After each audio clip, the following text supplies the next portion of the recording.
Hello friends, কেমন আছো সবাই? আশা করি খুব ভালো আছো। আমিও আছি মোটামুটি। তো আমি যে ভিডিওটা করেছি সেটা হচ্ছে জুন মাসে 5 তারিখের ভিডিও। তো সেদিন হচ্ছে আমি কোথায় গিয়েছি, কি আসল বিষয় সবটাই তোমাদের আজকে আমি জানাবো। অনেক দিন হয়েছে তোমাদের কিছু জানাই না। তো জানানো না কারণটা হচ্ছে কি, আমরা খুবই অসুস্থ ছিলাম, মানে তিনজনই ছিলাম। আমি, মন, রাধিকা, আমরা তিনজনই মানে অসুস্থ ছিলাম। পুরো 1 মাসে আমরা মানে অসুস্থ ছিলাম, তার জন্য ভিডিওটা করা হয়নি। আর 5 তারিখ আমি কোথায় গিয়েছিলাম সেটা তোমাদের একটু পরেই বলছি। আর এখানে দেখো হচ্ছে আমি রাধিকাকে স্কুলে নিয়ে গিয়েছিলাম সকালে। তো স্কুল থেকে এনে হচ্ছে ওকে ড্রেস চেঞ্জ করে দিয়েছি। চেঞ্জ করে তারপরে হচ্ছে সব গুছিয়ে গাছিয়ে রাখছি আর কি। আর এখানে দেখো আমি তারপর রাধিকাকে এনে তারপর হচ্ছে গিয়েছিলাম বাজারও এনেছি। তো দেখো বাজার থেকে তো এসেছি, কিন্তু ভুলে গিয়েছি আমি এক জায়গায় যাব। আমি ডাটা মানে এখানে কী জানি একটা পুঁই শাক নিয়ে চলে এসেছি। তো এখন হচ্ছে আমার যেহেতু যেতে হবে, তার জন্য হচ্ছে আমি তাড়াতাড়ি করে একটু খিচুড়ি করব। এখানে হচ্ছে ডালিয়া নিয়ে নিয়েছি, আর একটু ডাল নিয়ে নিয়েছি। ডাল দিয়ে হচ্ছে এখন ডালিয়াটা করে তাড়াতাড়ি করে চলে যাব, যেহেতু আমাকে 10:30টার মধ্যে মানে 11টার মধ্যে ওইখানে থাকতে হবে। আর এখানে দেখো রাধিকা হচ্ছে প্রসাদ নিচ্ছে। তো প্রসাদটা হচ্ছে আমি পুজো দিয়েছিলাম, আমার পাশের বাড়ি কাকিমা দিয়েছিল, সেই প্রসাদ ও নিচ্ছে বসে বসে। আর আমি হচ্ছে এখানে খিচুড়িটা তাড়াতাড়ি করে বসিয়ে দিয়েছি, কারণ ওরা আমি যেহেতু যদি আসতে দেরি হয় যাতে ওরা খেতে পারে, তার জন্য হচ্ছে আমি খিচুড়িটা করে দিচ্ছি। আর এখানে কিছু পুঁই শাক নিয়ে নিয়েছি, একটু কুমড়ো নিয়ে মানে একটু সবজি দিয়েই করে দিচ্ছি, কারণ সব কিছু রান্না করতে আমি যদি আলাদা আলাদা করে রান্না করতে যাই তাহলে সময় মানে পাবো না। তার জন্য হচ্ছে একসাথে একটু সবজি মানে খিচুড়িটা করে আমি তারপর হচ্ছে চলে যাব। দেখো আমি ভিডিওটা এডিটিং করছি, আমার রাধিকা বলে দিচ্ছে আমি কি করব, কারণ ও যেহেতু মনে আছে আমি হচ্ছে খিচুড়িটা বসিয়ে দিয়ে চলে গিয়েছিলাম হচ্ছে মুনকে আনতে। যেহেতু আমাদের শরীরটা খুবই খারাপ ছিল, মুনের বেশি খারাপ ছিল, তোর মাথাটা ঘুরছিল, তার জন্য হচ্ছে আমি ওকে আনতে যাচ্ছিলাম।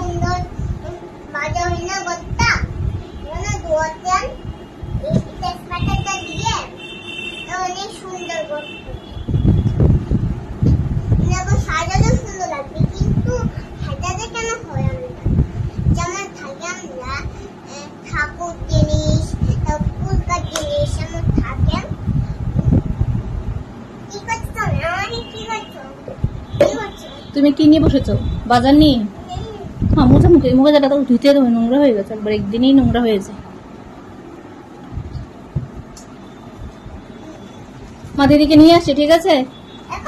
হ্যাঁ, 10টার উপর বেজে যাচ্ছে। দিদিকে নিয়ে আসি, তুমি দুষ্টুমি করবে না, ঘরেই থাকবে।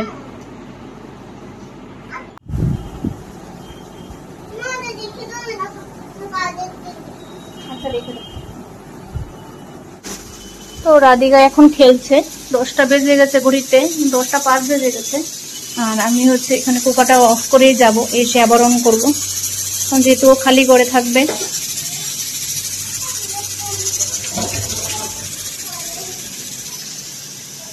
ও যেহেতু একা থাকবে না, ও একা থাকলে আমার প্রথম খুব ভয় লাগবে।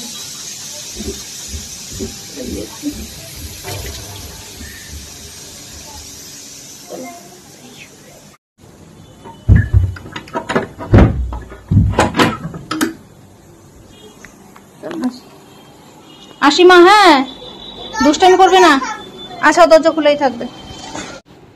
তো দেখো আমি বেরিয়ে পড়েছি মনকে আনতে, আর রাধিকাকে ঘরে রেখে এসেছি। আমার একটু ভয়ই লাগছিল, যেহেতু গ্যাস ট্যাস অনেক কিছু ধরে ফেলে, যেহেতু বাচ্চা দুষ্টামি করে, কিন্তু আমার তো কিছু করার নেই, ওকে নিয়ে যাবো নিয়ে আসবো। এমনিতে আমাদের শরীরটা খারাপ গেছে, আবার এই রোদের মধ্যে দিয়ে যাবো আসবো, তো তার জন্য আর ওকে নিয়ে যাইনি। তো এখন দেখো মনকে নিয়ে আমরা চলে এসেছি। কি রোদ দেখতে পেয়েছো?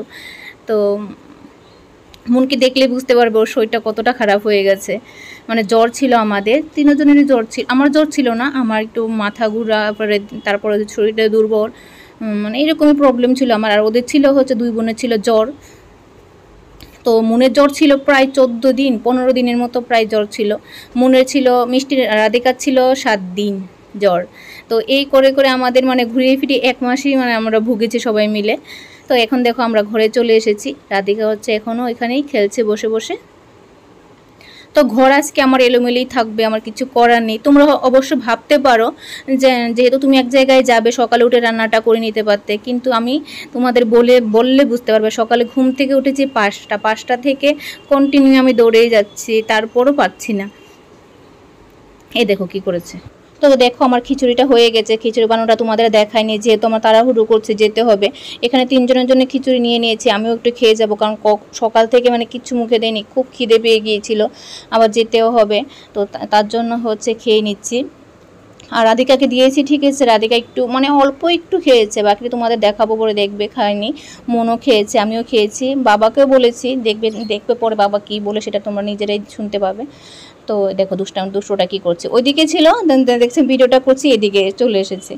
তো আমার খাওয়াটা নিয়ে তোমরা বেশি একটা ইয়ে করো না, কারণ আমি খাচ্ছি হচ্ছে, আমি এখন খাচ্ছি না, শুধু পেটটা ভরার জন্য খাচ্ছি, কারণ আমাকে দৌড়ে যেতে হবে, তার জন্য হচ্ছে। এই দেখো, আর রাধিকা সত্যি কথা বলতে ও আমার হাত ছাড়া খেতেই চায় না, আর আমি না থাকলেও খেতে চায় না। আমি যদি ঘরে না থাকি তাহলে ও খাবেই না, আমার মন বলবে মা বোন কিন্তু কিচ্ছু খায়নি।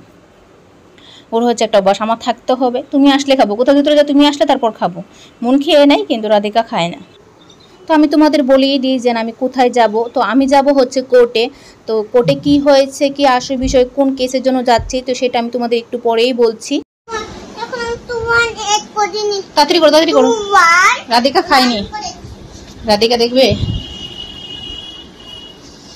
রাধিকার খাবার এই দেখ কিছু রয়ে গেছে। বাবা আমি কোর্টে যাচ্ছি, যদি দেরি হয়ে যায় খিচুড়ি একটু আছে, খেয়ে নিও। হ্যাঁ, বিকালে খাবে, মানে আমি আসলে রান্না করলে? আচ্ছা ঠিক, আরো হবে, তাড়াতাড়ি করে নাও। 2-1-6 করে নাও, আমার টাইম হয়ে গেছে, আমি চলে যাচ্ছি। রাধিকা মা আসছি, তুমি কোনো দুষ্টামি করবে না, হ্যাঁ? আরে তো দেখো আমি হচ্ছে কোর্টের উদ্দেশ্যে বেরিয়ে পড়েছি। তো আমি হেঁটেই যাচ্ছি। আর এখন যে জায়গাটা দেখতে পাচ্ছ সেখানে হচ্ছে মংলা হাট বসে। আজকে যেহেতু বৃহস্পতিবার, তার জন্য হচ্ছে একটু রাস্তাটা একটু ফাঁকাই আছে, না হলে এখানে তোমরা যখনই যাই, আমার বেশিরভাগ ডেট মঙ্গলবারই পড়ে, তখন প্রচণ্ড ভিড় থাকে। তো আজকে যেহেতু বৃহস্পতিবার পড়েছে, আজকে একদমই ফাঁকা আছে। তো আমি তোমাদের বলছি, মানে কেসের সম্বন্ধে বলছি। তো তোমাদের আমি জানিয়েছিলাম যে ওর মানে ওয়ারেন্ট বেরিয়ে গিয়েছিল, সেটা হচ্ছিল এপ্রিল মাসের 28 তারিখে ওয়ারেন্ট বেরিয়েছিল। তারপর এপ্রিল, মে মাস, জুন মাসে আবার 5 তারিখ আমার কোর্টে ডেট পড়েছে। তো আমি কোর্টে যাচ্ছিলাম। তারপরে হচ্ছে কোর্টে কি হয়েছে, কোর্টে হয়েছে কি, ওকে যেহেতু এখন পর্যন্ত ওকে মানে ধরা হয়নি, ওয়ারেন্ট বেরিয়ে গেছে কিন্তু ওকে এখনও ধরা হয়নি। তো সেটা ধরা হয়নি কেন, তোমরা, আমি পুরো ভেঙে আর বলছি না, তোমরা ভালোই বুঝো। এখানে যেহেতু আমার চ্যানেল এটা, এখানে আমি বেশি কিছু বলাও যাবে না, তার জন্য আমাকে অনেকেই বলে তুমি লাইভ করো। আমি লাইভ এর কারণেই করি না, কারণ লাইভ করতে গেলে যদি আমার মুখ দিয়ে অনেক কিছু বেরিয়ে পড়ে, তার জন্য। হ্যাঁ, অষ্টমী। তো এখানে দেখো আমি সারাদিন ক্লান্ত হয়ে একটু শুয়ে আছি। তো কোর্টে হয়েছে কি, আমার মানে আবার হচ্ছে আমার উকিলে মানে ও জজের কাছে জানিয়েছে যে ওকে এখনও অ্যারেস্ট করা হয়নি। তো আবার উকিল জজ হচ্ছে থানায় কাগজ পাঠাবে যে ওকে কেন ধরা হয়নি, কবে মানে যাতে তাড়াতাড়ি ওকে ধরা হয়, সে ওদের কাজ করবে। তো কোর্টে কি হবে না হবে সেটা অবশ্যই আমি তোমাদের জানাবো। আর তোমরা যদি কেউ জেনে থাকো যে আমার কেসটা কেন এখনও ঝুলছে, কেন এখনও ওকে মানে অ্যারেস্ট করা হয়নি ওয়ারেন্ট বেরোনোর পরও, তোমরা অবশ্যই আমাকে জানাবে। আর আমি তো কিছুটা অবশ্যই জানি, যেহেতু আমার চ্যানেলটার ক্ষতি হবে, তার জন্য হচ্ছে তোমাদের আমি জানাতে পারছি না। তোমরা যদি জেনে থাকো অবশ্যই তোমরা আমাকে কমেন্টে জানাতে পারবে, তো সেটাতে কোনো অসুবিধা নেই, কিন্তু আমি তোমাদের ডাইরেক্ট বলতে পারছি না। আর আমি কোর্ট থেকে এসে হচ্ছে একটু রেস্ট নিয়েছিলাম 5 মিনিট, তারপরে হচ্ছে তাড়াতাড়ি করে নিরামিষ সবজি সব কেটে একটু নিরামিষ রান্না করেছি, আর ভাতও রান্না করে নিয়েছিলাম। তো ভাত আর সবজিটা যখন হয়েছে বাবাকে ডাক দিয়ে দিয়েছি। তারপরে হচ্ছে ডিম অমলেটটা করছি, কারণ হচ্ছে বাবা নিরামিষ দিয়ে খেতে পারে না, অসুবিধা হয়। আর আমরা এখন কিছুদিন যাবৎ নিরামিষটাই খাচ্ছি, ডিম খাচ্ছি না। তো বাবাকে ডিম অমলেট করে দিয়ে তারপর হচ্ছে আবার ধুয়ে নেব সব কিছু। আর বাবা যেহেতু খেতে পারে না, কিছু করা নেই। আর বাবা দেখো খালি গায়ে আছে, যেহেতু অনেক গরম পড়েছে, তো এর জন্য হচ্ছে মুজুটা বারবার দিতে হচ্ছে। আর বাবার খিদেটা বেশি পেয়ে গিয়েছিল, তোমাদের কি বলবো, বাবাকে যখন খাবার দিয়েছি না, মানে শুধু খালি একবার বলেছি বাবা খাবার দিয়ে দেবো, বাবা ঠাস করে উঠে বসে গেছে। যেহেতু বাবা খেয়ে নেয় 1-1.5টার মধ্যে, সেই জায়গায় বেজে গিয়েছিলো প্রায় 2:45। কিছু করার নেই আমার, আমি আমি সকাল থেকে কি করেছি সেটা অবশ্য তোমাদের বলিনি। অবশ্যই তোমরা আরেকটা ভিডিওতে আমি সকাল থেকে 5টা থেকে উঠে মানে 11টার মধ্যে কি করেছিলাম, কেন রান্না করতে পারিনি, তোমাদের অবশ্যই আমি জানাবো। আর তোমরা অবশ্য যারা মা আছো তারা তো অবশ্যই বুঝবে যে 2টো বাচ্চা নিয়ে স্কুল, ম্যামের বাড়ি সব কিছু দৌড়াদৌড়ি করতে আমি আর পারিনি। তো চলো ভিডিওটা আমি এখানে শেষ করছি, সবাই ভালো থেকো, সুস্থ থেকো। তো আরেকটা কথা বলতে ভুলেই গেছি, যে যত দেরি হোক না কেন আমি কিন্তু হার মানবো না, কেস কিন্তু আমি লড়েই যাব।